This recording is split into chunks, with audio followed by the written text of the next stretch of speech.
s'attendre à ce que demain soir, on se couche et on dit « Ouf! » Emmanuel Latraverse. Bien que le gouvernement maintient que pour l'instant, on n'en est pas là. La rencontre, Abdel Fadel Latraverse. Emmanuel, le ministre Bernard Drinville a dévoilé ce plan de 30 millions de dollars pour prévenir et essayer de diminuer et finalement d'éliminer la violence à l'école. On mise beaucoup sur la prévention, on mise beaucoup sur les parents et leur concours. 30 millions, c'est-tu assez? Ben, je veux dire, moi, a priori, je pense pas que c'est pas assez. Je pense qu'il identifie les bons, de manière chirurgicale, là, les bonnes choses à faire. La première chose à faire, c'est d'avoir des données, là. Ben oui. Je veux dire, M. Drainville racontait que sur les 72 centres de services scolaires, il n'y en a que 45 qui envoient régulièrement des données valables au ministère. Et que, imagine-toi donc, selon cette moyenne-là, dans 92% des écoles, il y aurait moins de 10 cas d'intimidation par an. Ben oui. Et dans 72% des écoles, il y aurait moins de 10 cas de violence par année. Même M. Drainville, il dit, écoutez, il dit peut-être qu'ils sont vrais, les statistiques, mais moi, je viens de faire le tour des écoles du Québec, j'ai pas de la misère à croire ça. Pourquoi? Parce que on n'identifie pas ce qui est un événement de la même façon. Dans certains cas, c'est quand il y a une plainte. Dans d'autres cas, c'est quand il faut appeler les parents. Puis dans d'autres cas, c'est quand il y a une sanction, puis etc. Alors, l'idée là, de dire, on va commencer par cerner le problème. On va commencer par uniformiser la façon dont on gère le problème, qu'il y a des protocoles, qu'il y a des mécanismes. On va mettre sur pied, moi j'appelle ça le SWAT de la violence scolaire, là, une équipe tactique spécialisée pour envoyer dans les écoles où il y a une grosse problématique puis que la direction ne sait plus quoi faire. Puis pour le reste, on va intégrer des notions pédagogiques, que ce soit dans le cours de culture et citoyenneté québécoise, au primaire, etc. Puis on va faire des grandes campagnes de sensibilisation. Moi, je pense que, je veux dire, tu vas pas faire des transplantations de cerveau des adolescents, là. Mais objectivement, M. Drainville, il a mis le doigt sur le bobo dans sa conférence de presse, si tu me pardonnes. Il a été très poli. Il a mis des gants blancs jusqu'au, tu sais, même pas au coude, jusqu'à l'épaule. C'est les parents qui doivent s'en occuper de leurs enfants. On peut-tu élever nos enfants puis avant de les parquer à l'école puis s'attendre à ce qu'ils leur brossent les dents, leur donnent des valeurs, les apprennent à parler français, à écrire puis à s'habiller? Moi, je vais le dire de manière plus crue, moi. Les parents, mettez donc vos culottes.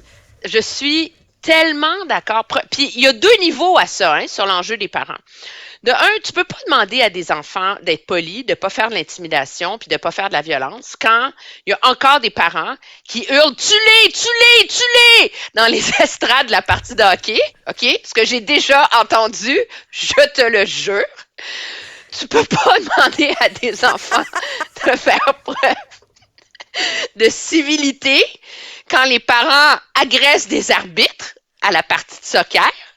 Tu ne peux pas demander à des enfants d'avoir du respect pour le personnel scolaire quand il y a des plaintes qui se font sur Junior et que la mère engueule la directrice à l'école puis qu'elle dit à Junior, ta directrice, c'est une folle. Alors, je veux dire, ces phénomènes-là, on connaît tous quelqu'un qui a été témoin d'un événement comme ça, ou qui en a entendu parler. Alors, à un moment donné, c'est un réel phénomène, OK? Il y a les parents qui sont de mauvais exemples. Alors ça, il y a une campagne de civilité générale à lancer dans la société, puis peut-être expliquer à ces parents-là qu'ils sont de mauvais exemples pour leurs enfants. Et ensuite, moi, je suis absolument d'accord qu'on en demande trop à l'école. L'école, sa job, c'est d'apprendre aux enfants à écrire, à compter, à développer une culture générale, à développer une culture scientifique et à apprendre à réfléchir. C'est ça, le mandat de l'école. Le mandat de l'école, là, c'est pas de les éduquer. Éduquer, dans le bon vieux sens du terme, c'est le travail des parents. Et si tu ne parles pas de ça avec tes enfants à la maison, tu ne peux pas t'attendre à ce qu'ils agissent correctement. Puis, la façon la plus facile et simple autour de ça, là, c'est, tu sais, le bon vieux, moi, c'est mon pédiatre, le docteur Chicoine, c'est mon gourou. C'est une religion de souper la famille ensemble. C'est là que tu parles des choses. C'est là que tu abordes des sujets. Comment tu peux reprocher à des enfants de ne pas intervenir quand il y a une bataille à l'école, de ne pas intervenir quand le souffre-douleur du moment se fait pousser, tabasser, intimider, si tu n'en parles pas avec eux? Alors, les parents ont un rôle monumental à jouer. Et je pense qu'en le disant poliment, qu'on a besoin de l'aide des parents, que la lutte contre la violence dans les écoles, ça commence à la maison. Moi, je pense qu'il vient aussi de lancer une discussion plus large sur le fait qu'on en demande trop aux écoles. Puis tu ne peux pas reprocher aux enseignants d'être complètement épuisés, d'être en burn-out, parce qu'ils sont obligés de non seulement enseigner, mais d'être parents dans la classe en même temps. On s'entend là, on ne parle pas des petits poupous de maternelle puis de première année, là. On parle de, tu sais, à partir de quand les enfants sont capables de développer un minimum d'autonomie, là.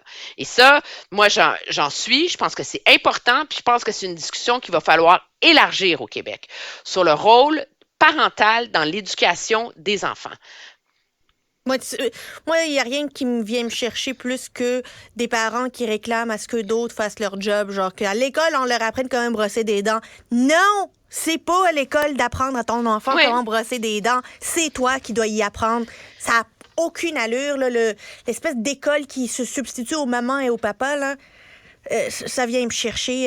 Non, puis je pense que puis il l'a bien fait, il l'a fait pas. C'est assez drôle. Le ministre Drainville, il dit les parents font partie de la solution. Moi, j'aurais envie de dire ils font aussi partie du problème. Mais ça, il a pas osé le dire. Puis je le comprends, lui qui a comme l'habitude d'être quand même assez intempestif, là. Il a été très prudent aujourd'hui, il a été super posé. Mais dans le fond, le communiqué de presse, le 30 millions, le plan, c'est de la gestion, de la mise à jour, de la coordination, c'est très bien, mais tu peux pas demander à l'école de faire ça tout seul, là. Il y a un truc, cependant, qui est pas dans son plan, puis c'est un peu comme l'espèce d'angle mort, puis le tabou de ces trucs-là. C'est qu'un des phénomènes qui existent de violence dans les écoles, ce sont les enfants qui ont des troubles de comportement. Ah, ça, c'est intéressant. Et qui se désorganisent, qui agressent des camarades, qui agressent des profs, mais qu'il y a des problématiques sous-jacentes à ça, là. Mais ils ont des problèmes, ces enfants-là, là. Puis ça, à un moment donné, ça fait partie de l'épuisement professionnel des enseignants. Et ça fait partie d'un des aspects du problème de violence à l'école.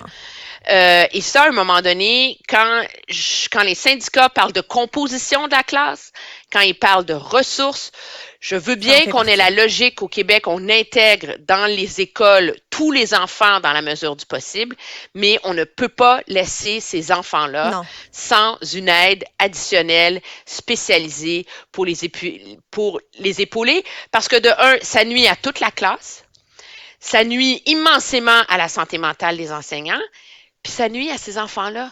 Ces enfants qui ont besoin d'aide. Et ça leur rend pas justice.